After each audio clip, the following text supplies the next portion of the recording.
¿Cuántos de ustedes creen en la prosperidad de Dios? Magnífico, pues vamos a hablar sobre eso y desde luego, si ponemos nuestra confianza en el dinero y ponemos nuestra confianza en las cosas que el dinero puede comprar y no ponemos nuestra confianza en Dios, pues caemos en el enorme peligro de perder el dinero, de perder las cosas que compramos con el dinero y lo peor, lo más grave, de enfriar, de deslizarnos, de alejarnos de nuestra relación con Dios. Eso es verdaderamente grave. Llegamos a pensar que la riqueza proviene, por ejemplo, de los recursos naturales. Y desde luego pues sabemos que hay dos grandes divisiones, los recursos naturales que son los renovables, que desde luego pues sabemos los bosques, el agua, el viento, la radiación solar, la madera, todos los productos agrícolas, esos son productos naturales, pero son renovables. O los no renovables, como desde luego el petróleo, el gas natural, los minerales, algún otro como el carbón o los metales. Y la verdad es que cuando creemos que la riqueza viene de eso y no entendemos que la riqueza viene del creador de todas esas cosas, pues entonces es muy posible que tendamos a tener devoción por esas cosas, no por el creador de esas cosas, y ese es un descuido que podemos tener en nuestra relación con el Señor. También se da que pensamos que la riqueza es, como en esta caricatura, atesorar el recurso, el dinero.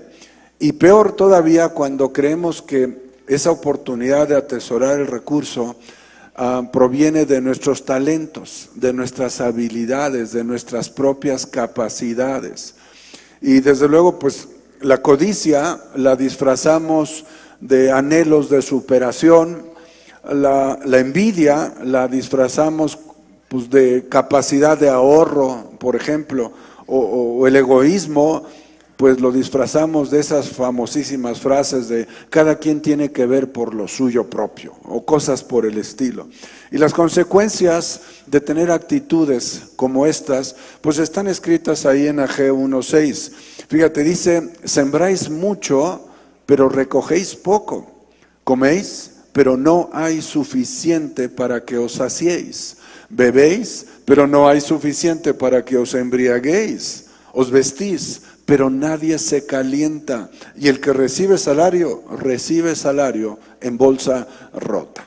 Y lo que refiere a Ageo es esa actitud que tenemos hacia no reconocer a Dios, no buscar a Dios, no depender de Dios y no confiar en Dios. Y entonces, por mucho que hagamos, no prosperamos. Por mucho que nos esforcemos y luchemos, no prosperamos. Y es que los conceptos de la prosperidad, si no son los principios de Dios, si no es a la manera de Dios y es a la manera de cada uno de nosotros, pues habría que preguntarnos qué tanto hemos prosperado.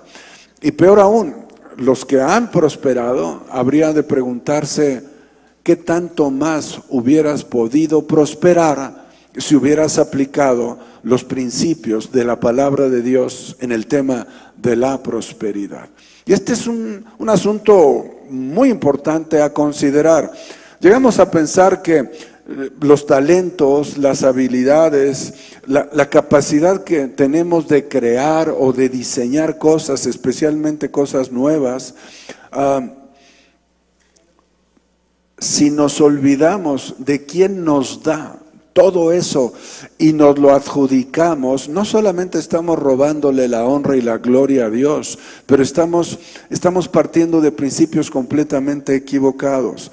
La salud, ¿quién nos da la salud? Y si pensamos que nos da la salud el cuidarnos, el comer bien, el dormir bien, claro que esto ayuda a la salud o no la empeora o no la perjudica, pero la salud proviene de Dios. la capacidad de pensar. Como nos la pasamos pensando todo el tiempo, se nos olvida que podemos pensar porque Dios nos ha regalado el don del pensamiento. Es una bendición de Dios que podamos pensar, pero creemos que es propia, creemos que es nuestra, creemos que como está por dentro nos pertenece. Toda habilidad física, toda habilidad intelectual, todo lo bueno proviene de Dios. Todo lo bueno proviene de Dios. Y créeme que no es suficiente decir cosas como, gracias a Dios, porque a veces parece más una muletilla o casi un amuleto de decir, mira, mejor digo gracias a Dios, no vaya a ser que deje de pensar o que pierda salud o que deje de tener oportunidad de tener talentos y habilidades para desarrollarme y para poder trabajar. Este es un asunto, insisto, de principios. Es un asunto de tener la sabiduría para reconocer a Dios en todo lo bueno y no solamente un reconocimiento tácito o eventual, sino de una manera constante. Yo no sé cuántas veces al día le damos gracias a Dios por todo lo que nos da. Porque si a las veces que le damos gracias le restamos las veces que nos quejamos, que nos amargamos, que nos enojamos, que criticamos, que enjuiciamos, aún al propio Dios, porque no me da lo que yo creo que me merezco en el momento que creo que me merezco y porque creo que me lo merezco. Y entonces de repente pareciera que mi propuesta es como, hagamos una revisión de nuestras ideas y nuestros pensamientos, hagamos una revisión de lo que tenemos en el corazón. Y un poco o un mucho, pues precisamente es lo que hoy estoy pretendiendo. 1 Corintios 4:7, yo creo que es sumamente claro en este tema. ¿Quién te distingue? ¿Qué tienes que no recibiste? Y si lo recibiste, ¿por qué te jactas como si no lo hubieras recibido? ¿Por qué me apropio de lo bueno? ¿Por qué lo asumo como mis talentos y mis capacidades? ¿Sabes qué nos sucede a la gran mayoría? Que nos comparamos con otros. Escucharon hace un rato al hermosísimo coro navideño. Yo creo que les damos otro aplauso, Karen. Muchas gracias, de verdad, precioso, precioso. Y claro, si yo me pongo a cantar junto con ellos, todos ustedes van a salir llorando y corriendo de este lugar. Y entonces yo puedo decir, es que ellos tienen talentos y habilidades. Ellos también pueden decir, no, bueno, comparado con Alejandro, el mejor cantante Plácido Domingo se queda corto con ellos, ¿no? Claro, pues que se comparan conmigo. Sin embargo, si todo esto que tenemos, talentos, habilidades, para muchas cosas, para crear, inventar, para desarrollar, le damos la honra a Dios y reconocemos que proviene de Él, fíjate lo que sucede. No solamente hacemos justicia, pero fíjate qué importante lo que voy a decir. Si yo reconozco que todo lo bueno viene de Dios, entonces le debo preguntar a Dios qué hacer con todo lo bueno, qué hacer con todo lo que puedo hacer. Reconociendo que Dios me lo dio, pero las cosas que Dios nos las da con un propósito. No nomás nos las da para ver qué hacemos, sino tiene un propósito y el propósito tiene que ver con la prosperidad. Yo creo que debemos vivir no solo agradecidos con Dios, pero tenemos que aprender a vivir confiados en Dios, confiados en Dios. Aprendemos de eso, por ejemplo, en Mateo 6. Fíjate lo que dice. No os acumuléis tesoros en la tierra, donde la polilla y la herrumbre destruyen, y donde ladrones penetran y roban, sino acumulaos tesoros en el cielo. Dice, donde ni la polilla ni la herrumbre destruyen, y donde ladrones no penetran ni roban, porque donde esté tu tesoro, allí estará tu corazón. Y esa parte es esencial, es indispensable que la tengamos presente todo el tiempo. No solamente todo lo bueno lo he recibido, pero donde yo pongo mi corazón o reconozco mi tesoro, ahí está mi corazón. Eso me aleja de Dios. Eso me aleja de sus principios. Eso es un poco como decirle a Dios, Dios, no te metas un rato conmigo, yo lo voy a hacer porque puedo hacerlo. Bueno, tú me diste talentos, pero yo soy el que puede. Y entonces, claro, cuando me comparo con otros, pues a lo mejor alguien es más hábil que otro es más inteligente que el otro tiene habilidades para cantar que otro que no tiene. Y el asunto es, otra vez, evaluar mis habilidades y capacidades en virtud de los demás, sin dejar de reconocer que todo lo bueno me lo dio Dios, y me lo dio para algo, oye, y para algo bueno también. Y es entonces donde yo creo que debemos encontrar mucha reflexión. Hemos hablado de prosperidad, y hoy voy a hablar de las finanzas de Dios, y en enero 12 vamos a continuar con este tema. Vamos a hablar del dinero, vamos a hablar de la herencia y del legado. Esto es más o menos lo que tenemos planeado hacer. Y hablando de las finanzas de Dios, pues hay dos grandes temas que quiero tocar y que quiero leer varios versículos que nos permitan, pues, quizá escuchar cosas que ya hemos escuchado, pero que nos permitan reflexionar qué dice la Biblia respecto a las finanzas. ¿Qué dice Dios en su palabra respecto a las finanzas? Y primero empezaría por el tema de conocer lo que Dios dice acerca de la ofrenda, que por cierto, pues le hemos llamado donativo, y yo creo que hemos sido un poquito criticados, pues, ¿y por qué no dicen ofrenda? Pues porque queremos no provocar algo que suene religioso, y por eso hay muchas palabras que no utilizamos. Pero de repente para mí fue algo muy maravilloso cuando leí primero de Crónicas 29, que ahorita vamos a leer, porque me encontré las dos palabras ahí. Estoy hablando en este caso de la Biblia de las Américas, pero fíjate cómo dice lo importante: de oro para las cosas de oro, y de plata para las cosas de plata. Es decir, para toda la obra hecha por los artesanos. ¿Quién pues está dispuesto o dispuesta a dar su ofrenda hoy al Señor?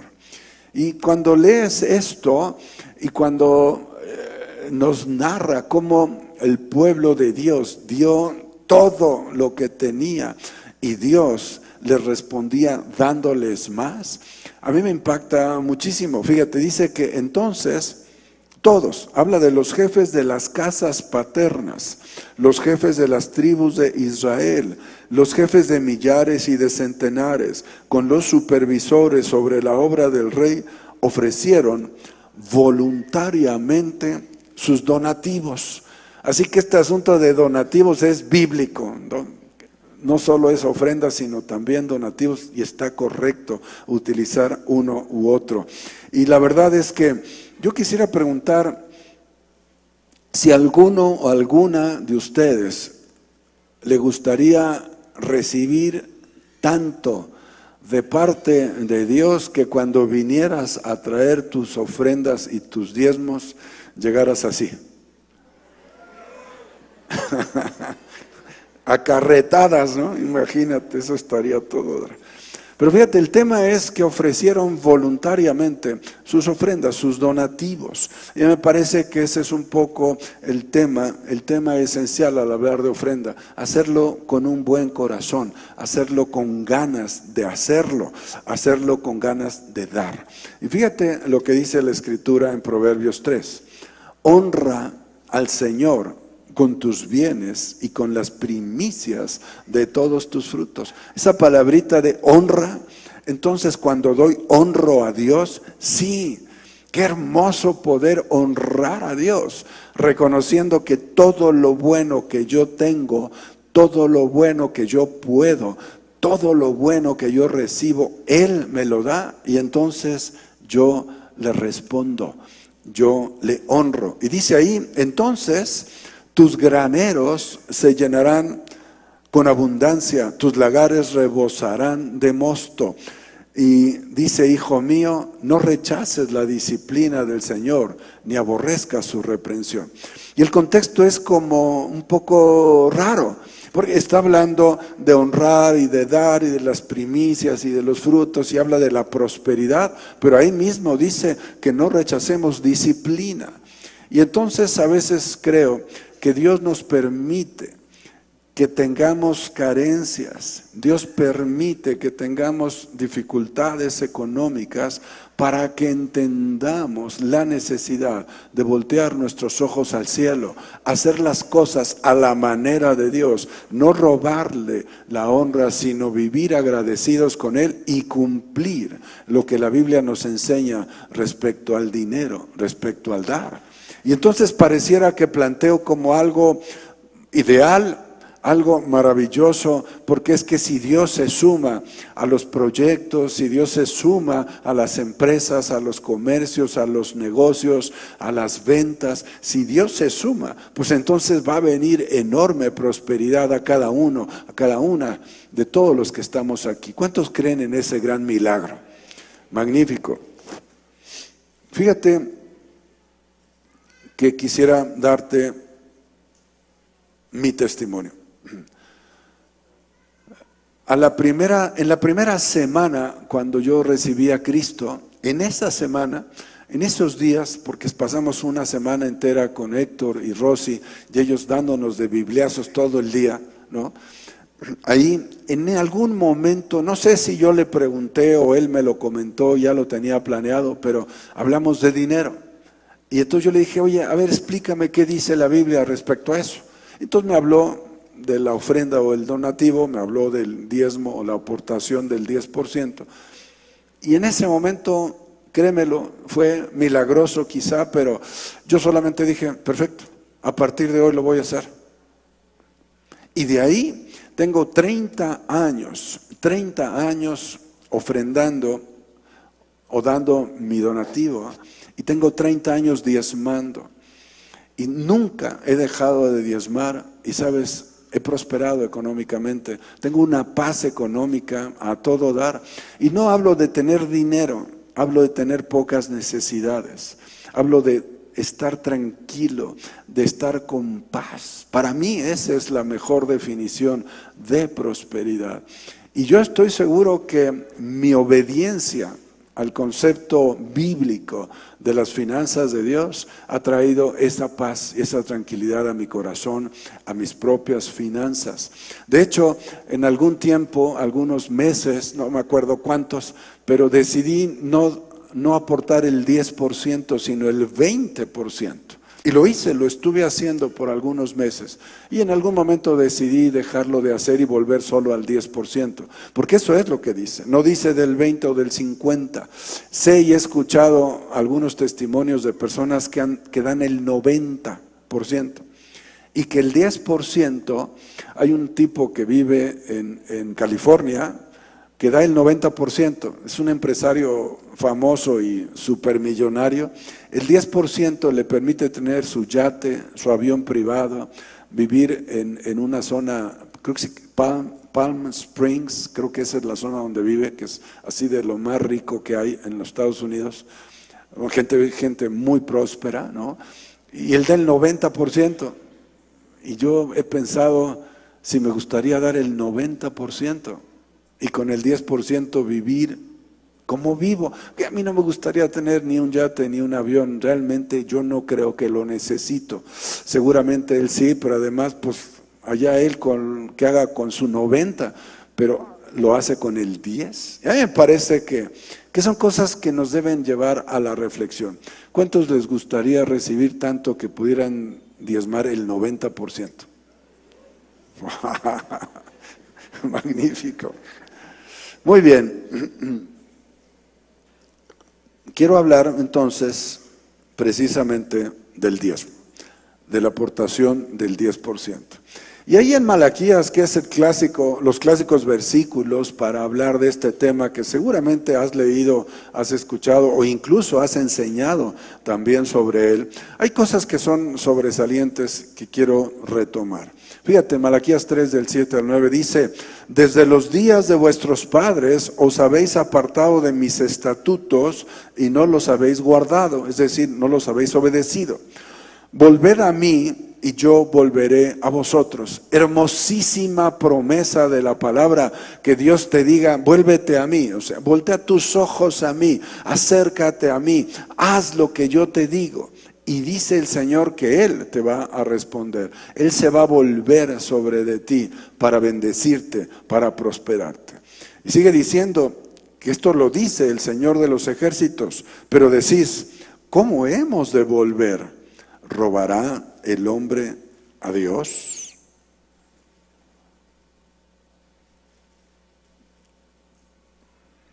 ¿Robará el hombre a Dios?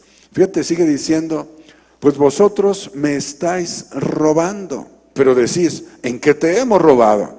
En los diezmos y en las ofrendas. Habla de las dos. Con maldición estáis malditos. Qué cosa tan fuerte que diga eso la palabra. Y no dice que Dios te maldice, aguas, Dios nunca maldice, pero Dios permite que tus decisiones te lleven a enfrentar tus propias consecuencias. Y la Biblia lo menciona así: quien no obedece a Dios se maldice a sí mismo. Y ahí hay consecuencias de falta de prosperidad. Y luego peor, porque dice, porque vosotros, la nación entera, me estáis robando. Y yo creo, y lo creo fielmente, que naciones como la nuestra, en donde el 50% vive en pobreza, teniendo tantos recursos naturales, tantas capacidades, tantas habilidades, tantas cosas que Dios nos ha dado, no puede ser que haya tanta gente en pobreza. Y luego peor, cuando hablamos de que el 15% de la población en este país, estamos hablando de casi 20 millones de personas, viven en extrema pobreza. Extrema pobreza definida como que no tienen dos o más de esto: comida, techo, vestido o servicios. Cuando hay personas que carecen de dos o más de esto, se les considera extrema pobreza. Pues hay casi 20 millones de mexicanos que viven así, en extrema pobreza. Y cuando pienso en estos conceptos bíblicos y pienso en la falta de prosperidad a nivel de la nación, yo encuentro que esta maldición de la pobreza en México viene porque en México no se enseña a diezmarle a Dios. Que si se hubiera enseñado a diezmarle a Dios, yo estoy seguro que México hoy sería una de las naciones más prósperas de la tierra. Pero pues son conceptos, son opiniones, cada uno debemos decidir qué creer y qué pensamos. Y entonces, ¿qué es el diezmo? ¿Qué es la aportación del 10%? El diezmo es, fíjate, el primer 10%, no el último 10%, el primer 10% de todo lo que recibimos, de todo tipo de ingreso. Eso incluye regalos. Si alguien te regala algo, debes diezmar lo que te regala. Si alguien te paga algo, ya sea un honorario asimilado a salario, ya sea un sueldo, un salario, una comisión, cualquier ingreso, el primer 10% de ese ingreso, eso es lo que la Biblia enseña como el diezmo. ¿Cuál es el verdadero propósito del diezmo? Yo encuentro dos enormes propósitos. Número uno, el diezmo sirve para pagar los gastos del grupo. Yo no sé cuántos hayan alguna vez pensado cuánto cuesta, cuánto se gasta en Casa sobre la Roca, pero créeme que son cantidades muy importantes. Y fíjate en Deuteronomio 14 cómo dice la palabra: diezmarás fielmente. ¿Cómo dice? Fielmente, fielmente. todo el producto de tu sementera, lo que rinde tu campo cada año, y comerás en la presencia del Señor tu Dios. ¿En dónde? En el lugar que Él escoja para poner allí su nombre. Yo creo que si estamos aquí es porque creemos que dentro de muchos grupos, denominaciones, muchas formas de liturgias, muchas doctrinas diferentes, este es uno de tantos en donde Dios ha decidido poner su nombre. Por eso hay bendición en este lugar. Pues ahí es en donde dice que debemos diezmar fielmente todo lo que producimos, todo el producto, todo lo que recibimos. Y todavía es más enfático ahí en Deuteronomio 14, dice, el diezmo de tu grano, tu mosto, tu aceite, los primogénitos de tus vacas, de tus ovejas, para que aprendas a temer siempre al Señor tu Dios. Y veo a dos o tres que dicen, ya me libré, porque yo no tengo ni vacas, ni ovejas, ni campo, ni siembro, entonces no habla de mí, ¿no? Porque de veras a veces parece que andamos como buscándole algunos pretextos para no cumplir, pero luego cuando queremos prosperar o tenemos broncas económicas o carencias o alguna situación que nos afecta, ya sea de la economía, ya sea de las negociaciones, de otras empresas, etcétera, entonces sí, como que Dios tienes que ayudarme y tienes... Pues sí, pero si yo no cumplo con Dios lo que Él explica, lo que Él dice, ¿cómo entonces yo sí espero ser prosperado pues en todo lo que yo haga? Otra pregunta es, ¿cuál es el verdadero propósito del diezmo? Número 2, el diezmo sirve para pagar los sueldos de los que trabajamos de tiempo completo en el grupo. Y en un rato más te voy a dar el número, pero yo creo que también la mayoría ni se imagina cuántas personas estamos trabajando de tiempo completo en Casa sobre la Roca. Y la palabra dice que esto es un propósito verdadero del diezmo. Fíjate cómo lo dice. Los ancianos que gobiernan bien sean considerados dignos de doble honor, principalmente los que trabajan en la predicación y en la enseñanza. Dice, porque la Escritura dice, no pondrás bozal al buey cuando trilla, y el obrero es digno de su salario. Como que esta parte de la palabra a mí no me gusta mucho, porque siento que de entrada me dice anciano, luego me dice buey, y luego me dice obrero. No, bueno, está bien, pero sí, yo soy uno de los obreros. Y dice que somos dignos de nuestro salario.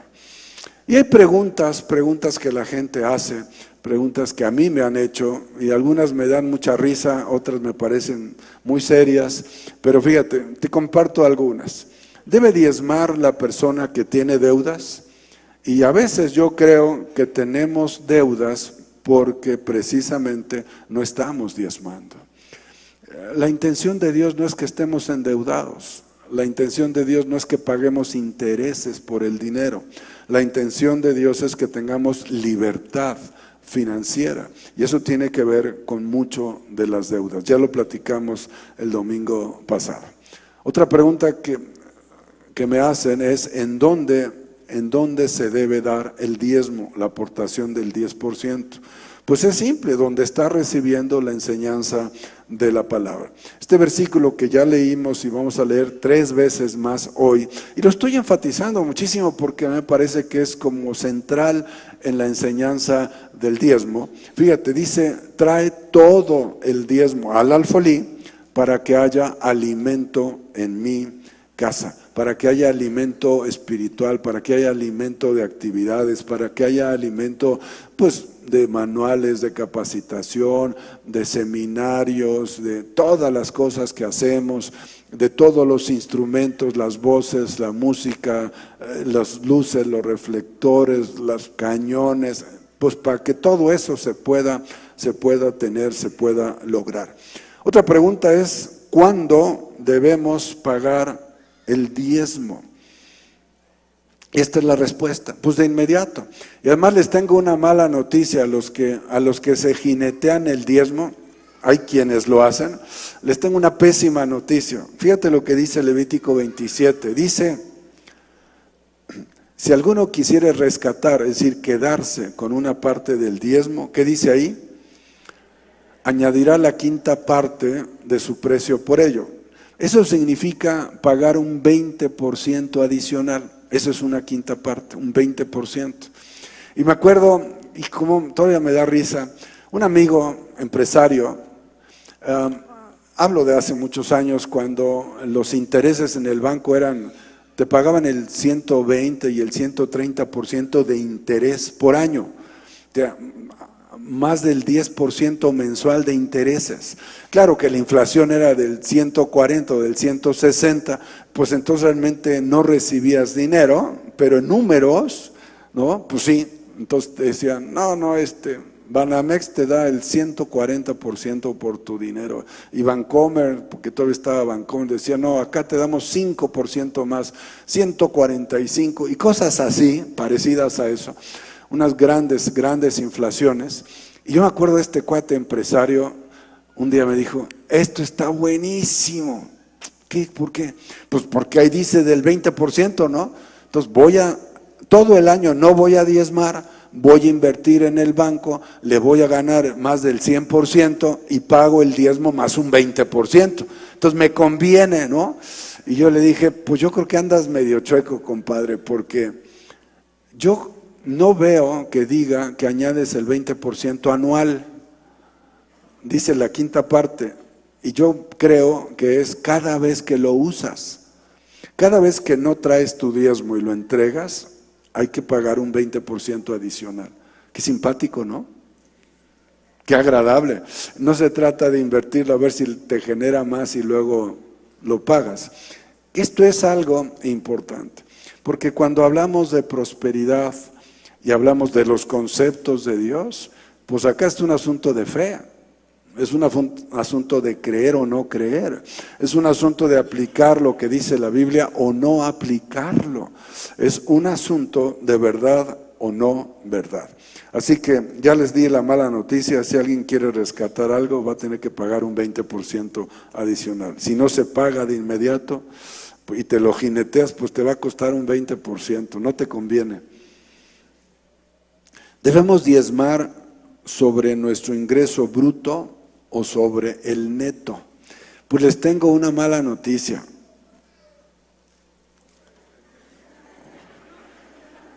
Sí, es que el asunto de los impuestos es una obligación tuya. Si tú recibes un sueldo, vamos a pensar que tú eres un empleado y recibes un sueldo, y el patrón por ley te retiene un porcentaje del sueldo y se lo entrega en tu nombre a la Secretaría de Hacienda, quien está pagando el impuesto eres tú, no él. Entonces, no te paga el neto, te paga el bruto y te retiene y en tu nombre paga el impuesto. Quiere decir que tu ingreso es el bruto, por eso mejor no te hagas el neto y diezma sobre el bruto. Debemos enseñar a los niños a diezmar. Esto es algo padrísimo. Nosotros enseñamos a los nuestros desde que eran chiquititos y ahí, papá, el diezmo, papá, la ofrenda. Y entonces siempre le teníamos que estar dando de su domingo y le hacía yo los cálculos para que aprendieran cuánto era el 10% y lo traían gustosamente, ¿no?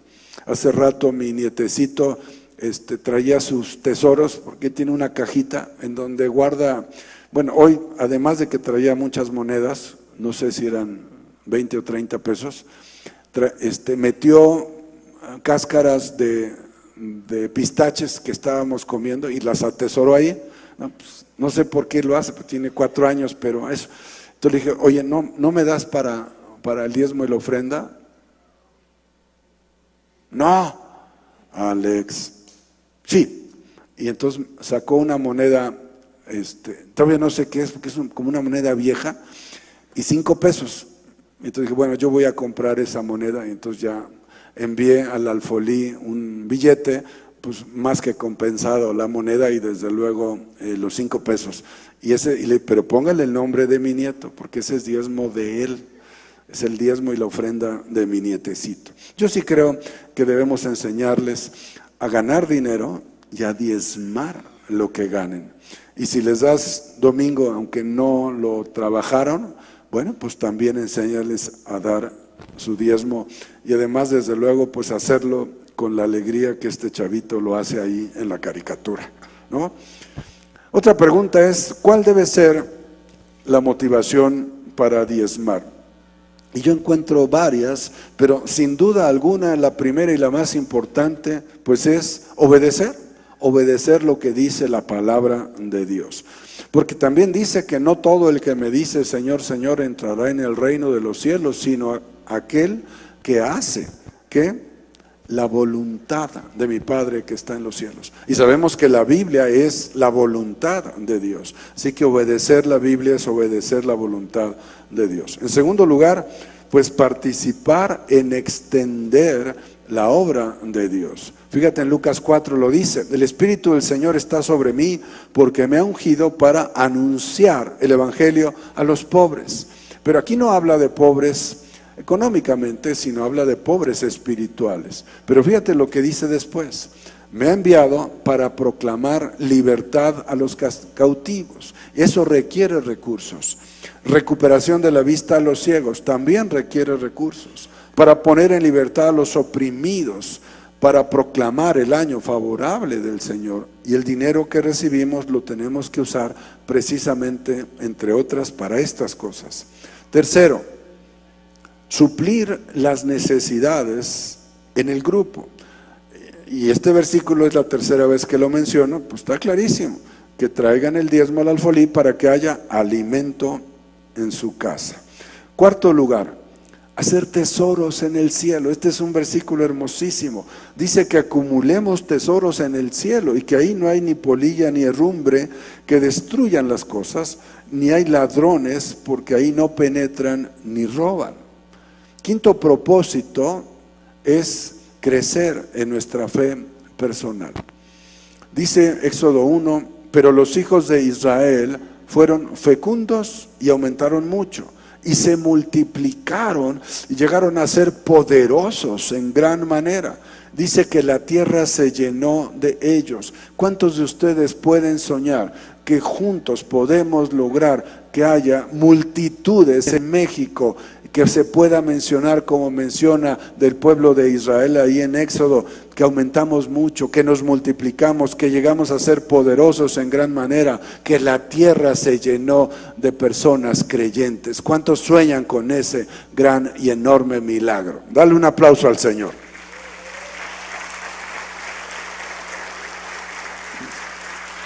Esta otra es buenísima. De veras hay gente que me pregunta cada cosa, y de esta me río mucho cuando me la han preguntado. ¿El diezmo es solo para el Antiguo Testamento? Y es buenísimo. Obviamente hay un versículo en Lucas 11 que menciona: mas hay de vosotros, fariseos, porque pagáis el diezmo de la menta y la ruda y toda clase de hortaliza, y sin embargo pasáis por alto la justicia y el amor de Dios. Pero esto es lo que debíais haber practicado, es decir, la justicia y el amor de Dios, sin descuidar el diezmar sobre todo lo que recibimos. Ahí es clarísimo. Pero entonces, cuando me hacen este tipo de preguntas, yo pienso en una caricatura como esta, ¿no? Sin embargo, fíjate que estuve investigando, porque hay gente que me ha dicho: no, es que el diezmo solamente es para la ley. Como ya estamos en el Nuevo Testamento, ya la ley no tiene aplicación. Pues me encontré algo que es impactante. Me encontré que el asunto del diezmo fue establecido aún antes que la ley de Dios, aún antes que Moisés recibiera las tablas de la ley, aún antes. Él mismo en Génesis 14:20 estableció el diezmo. O sea que no tiene que ver con la ley, es antes de la ley, se confirma en la ley, y luego el Señor Jesucristo dice que no lo dejemos de hacer. Pero además yo pienso, bueno, si solo fuera del Antiguo Testamento, yo me preguntaría entonces, ¿con qué pagamos la nómina aquí en el Nuevo Testamento? Claro, fíjate, 47 empleados. Hoy Casa sobre la Roca tiene 47 empleados. 47 empleados que tienen un sueldo, que tienen prestaciones, 47 empleados que tienen seguro social, que se paga el Infonavit, el 2% sobre nóminas, todos los impuestos. Y eso, créemelo, que es la nota. Segundo, ¿con qué pagamos las rentas de los salones de las 21 sedes? ¿Lo habías pensado? Hoy pagamos cada domingo renta por cada uno de los lugares que tenemos las 21 sedes. Por este lugar pagamos también cantidades muy importantes de mantenimiento. Y bueno, pues todo lo que ves, todo esto, ¿les gustó todos los cambios que hicimos? Pues todo eso cuesta una lana. ¿Y quién la paga? Dile a la persona que está junto a ti, pues tú. Claro, la pagamos entre todos.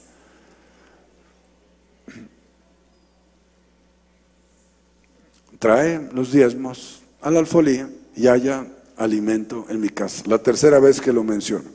Y este versículo que quiero leer de Mateo 6, pues no significa que no trabajemos o que nos descuidemos, significa que hagamos todo lo que tenemos responsabilidad de hacer, pero sin sufrimiento, sin vivir angustiados, sabiendo que Dios suple todas nuestras necesidades. Fíjate, en Mateo 6:25 dice: pero eso os digo, no os preocupéis por vuestra vida, qué comeréis o qué beberéis, ni por vuestro cuerpo, qué vestiréis. ¿No es la vida más que el alimento y el cuerpo más que la ropa? Mirad las aves del cielo, que no siembran, ni ciegan, ni recogen en graneros, y sin embargo vuestro Padre Celestial las alimenta. ¿No sois vosotros de mucho más valor que ellas? ¿Y quién de vosotros, por ansioso que esté, puede añadir una hora al curso de su vida? Así que tenemos que decidir esforzarnos, luchar, trabajar fuerte, pero no preocuparnos, sino solo ocuparnos en cumplir nuestras responsabilidades. Dios hará todo y siempre. Dios hará todo y siempre lo que no podamos, siempre y cuando estemos cumpliendo lo que Dios nos enseña. Es muy hermoso, es maravilloso depender de Dios y vivir agradecidos con Dios. La clave está pues en eso, en obedecer lo que dice su palabra. Cuarta vez que lo menciono: traigan todo el diezmo al alfolí para que haya alimento en mi casa, y pónganme ahora a prueba en esto, dice el Señor de los ejércitos. Y aquí hay 3 enormes bendiciones, 3 enormes promesas de Dios. Número 1, ahí lo dice: pruébenme si no os abriré las ventanas del cielo y derramaré para vosotros bendición hasta que sobreabunde. Imagínate que de repente se abriera en el cielo un boquete enorme y Dios enviara bendición así hasta que sobreabunde, te llegue hasta las narices o hasta los aparejos, como dicen, ¿no? Imagínate qué nivel de prosperidad, qué nivel de bendición, lo que Dios está prometiendo. Esta es la primera promesa. Segunda promesa que Dios tiene ahí en Malaquías 3. Por vosotros, fíjate, reprenderé al devorador para que no os destruya los frutos del suelo, ni nuestra vida en el campo será estéril, dice el Señor de los ejércitos. Esta promesa para mí es maravillosa y a mí me inunda de paz. Que Dios reprenda a aquel que me quiere destruir, que Dios reprenda a aquel devorador que viene a comerse todo el esfuerzo y todo el trabajo que hacemos, aquel devorador que está en contra y que lucha por detenernos en lo económico, en lo espiritual, en lo emocional, en lo físico, en todo lo que hacemos. A mí me parece que esta es una promesa que yo arrebato con ansia de parte de mi Dios, porque si Él reprende al devorador, no va a poder destruir, no va a poderme detener. No voy a vivir sin la prosperidad que tiene diseñada para mí. Y sabes, todo esto es para todos nosotros de la misma manera. Pero hay que creerlo, hay que creerlo.